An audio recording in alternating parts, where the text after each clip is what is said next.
Қайырлы күн достар. Мен бүгін осындай тойымды, дәмді әрі жасалуы оңай салаттың рецептісін сіздермен бөліскім келіп отыр. Видеоны соңына дейін қараңыздар. Алдымен менің каналыма тіркеліп, қоңырауша батырмасын баса кетіңіздер. Енді бисмилля деп бастайық. Ыдысқа алдымен 4 жұмыртқаны шағып аламыз, кейін венчикпен араластыратын боламыз.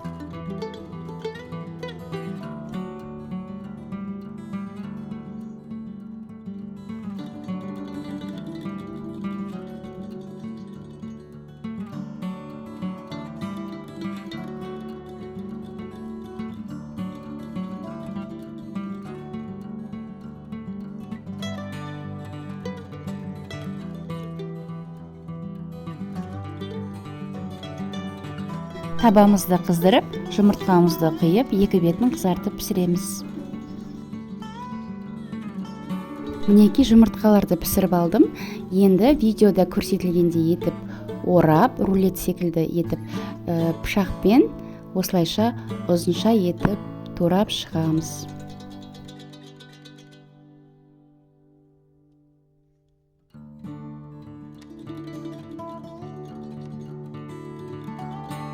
Бір дана қиярды да ұзындау етіп тураймыз.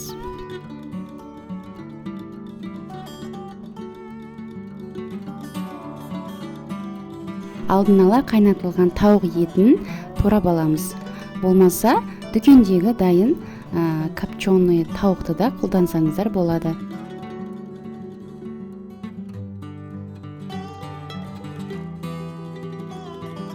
Енді барлығын бір ыдысқа саламыз.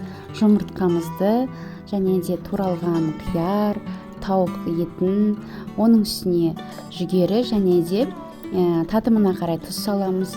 Майонез салып, жақсылап араластырып аламыз.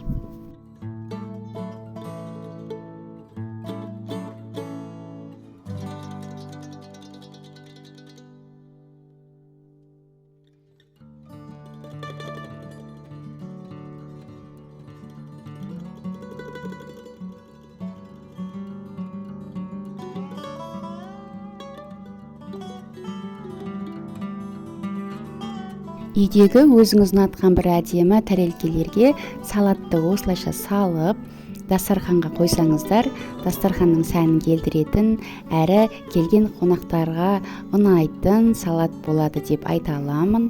Жасап көріңіздер сіздерде. Үстіне осылайша петрушка немесе укроппен безендіріп қойсаңыздар болады.